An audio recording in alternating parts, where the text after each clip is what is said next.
कहानी है रामपुर गांव की, जहाँ के मर्द महिलाओं को हमेशा नीचा दिखाने की कोशिश में रहते।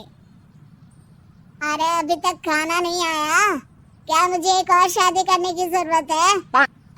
नहीं जी नहीं, ऐसा मत करना, वरना मैं कहाँ जाऊंगी। खाना लेकर मैं अभी आई जी। गांव की पंचायत में भी फैसले हमेशा औरतों के खिलाफ ही रहते। मैं जो फैसला सुनाता हूँ वो भगवान की आज्ञा होती है। इस लड़के ने अपने मन से शादी करके अच्छा नहीं किया।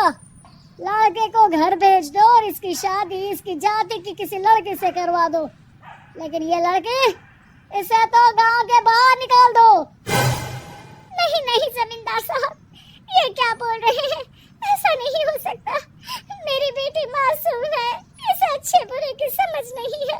अरे कहाँ जाएगी ये बेचारी? कहाँ जाएगी? इतनी चिंता है तो पूरे परिवार का गांव निकाला कर देते हैं। बेचारे पूरे बसे बसाए परिवार को गांव छोड़ना पड़ता है। चाहे जो हो, अगर बेटियों को कंट्रोल नहीं कर सकते तो गांव में रहने का कोई मतलब नहीं है। यहाँ औरतों को दब कर रहना होगा। कोई भी अपने हिसाब से कुछ नहीं कर सकता, सब ईश्वर की मर्जी से ही होगा। तभी गांव का एक आदमी दौड़ा दौड़ा आता है। सरपंच साहब, जमींदार साहब, वो कालिया है ना, उसकी बेटी पढ़ने के लिए शहर जा रही है। अच्छा, ये कब हो गया? और कालिया की हिम्मत कैसे हो गई ऐसा करने की? लेकर आओ उसे और उसकी बेटी को। बस फिर क्या था, हाजिर हो जाते हैं कालिया और उसकी बेटी सरपंच के सामने। अरे कालिया, ये क्या सुनने में आ रहा है? बेटे को इंजीनियर बना रहा है तू?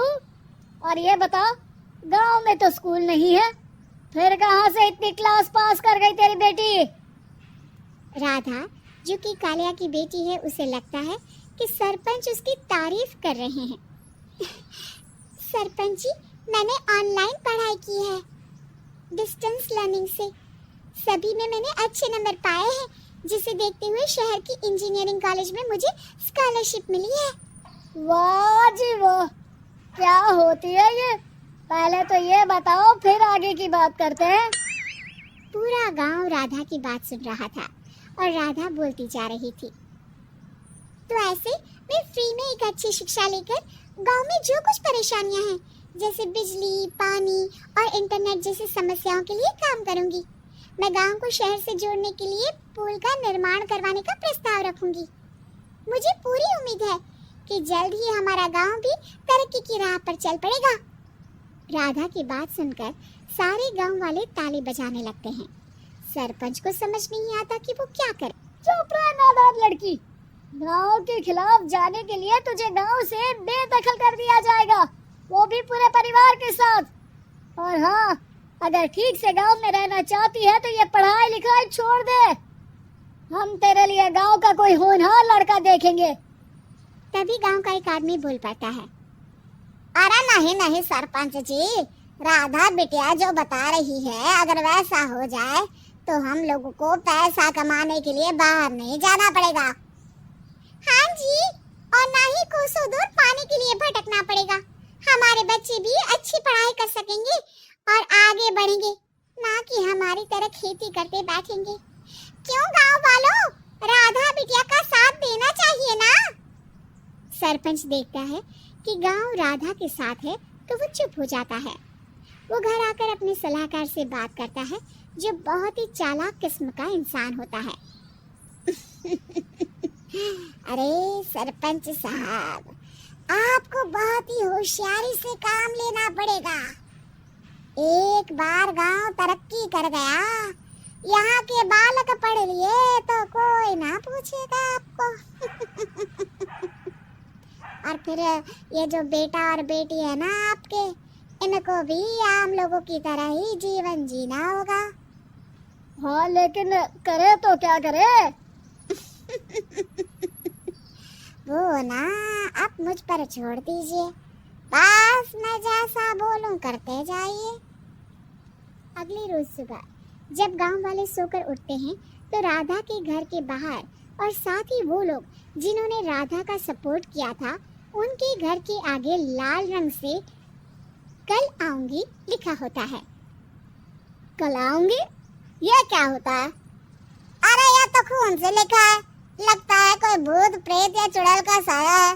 चलो सरपंच जी के पास चलते हैं। सभी सरपंच के पास जाकर उसे सारी बात बताते हैं। अरे ये तो बड़ी मुश्किल की बात है। चलो मैं एक बाबा को जानता हूँ, उन्हें बुला लेता हूँ। सरपंच बाबा को लेकर गांव के घर के बाहर जाता है।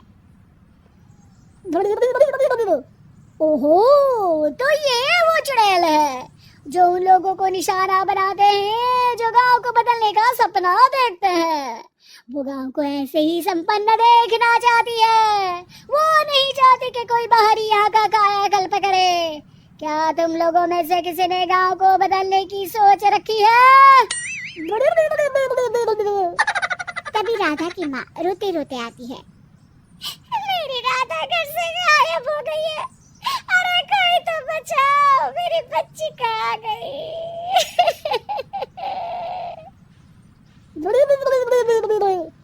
ले गई वो चुड़ैल, तेरी बच्ची को ले गई। अब वो उसे शापित करके छोड़ेगी, उस पर चुड़ैल का साया हो जाएगा। तभी बुरी सी हालत में राधा भी वहाँ आ जाती है। उसके बाल चुड़ैल की तरह फैले होते हैं और कपड़ों में खून लगा होता है। सभी राधा को देखकर डर जाते हैं। माँ, पता नहीं मुझे कौन उठा कर ले गया था। अरे दूर दूर हो जा चुड़ैल, अब हम लोग इस गांव में नहीं रुकेंगे। अरे कैसे बातें कर रहे हैं आप? कल तो आप मेरे भरोसे गांव का हुलिया बदलने, अपने बच्चों को पढ़ाने और तरक्की उन्नति की बात कर रहे थे, तो आज क्या हो गया आपको? ये फिर तुम लोगों को बहकाएगी।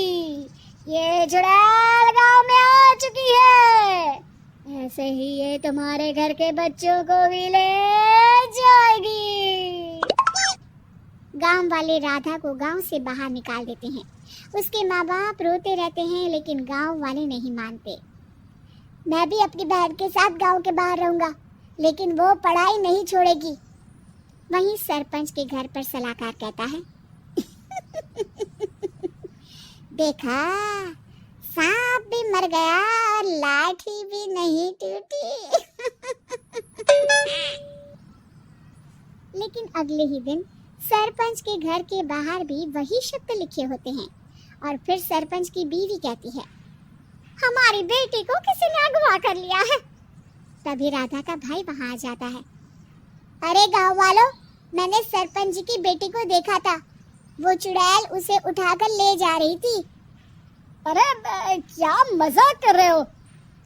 नहीं नहीं सरपंच जी, आप नहीं जानते, वो चुड़ैल अब आपकी बेटी में आ जाएगी, जैसे राधा के अंदर आ गई थी। तभी सरपंच की बेटी वैसी ही हालत में वहां आती है जैसे राधा आई थी। पापा, पता नहीं कैसे मैं गायब हो गई थी। चुड़ैल, इसके अंदर भी चुड़ैल का साया है, मारो इसे। अरे नहीं नहीं, इसे भी राधा के पास गांव के बाहर ही भेज दो। अरे चुप रहो, मेरी बेटी कहीं नहीं जाएगी और चुड़ैल बुड़ैल कुछ नहीं होता है। अरे कैसे बात कर रहे हो सरपंच जी? आप तो बोल रहे थे कि आपका फैसला भगवान का ज्ञान होता है, तो अपने पर बात आई तो अब आप ऐसे बोल रहे हैं। अरे ना ना ना, आपको अपनी बेटी को त्यागना ही होगा। अरे बुलाओ बाबा को। राधा का भाई बाबा को ले आता है, जिसे अब गांव वालों के डर के कारण सच बोलना पड़ता है। मैं कोई बाबा नहीं हूँ, मैं तो मोची था। ये सलाहकार महोदय ने मुझे कहा था एक्टिंग करने को, वो मुझे पैसे देने वाले हैं। मुझे माफ कर दो।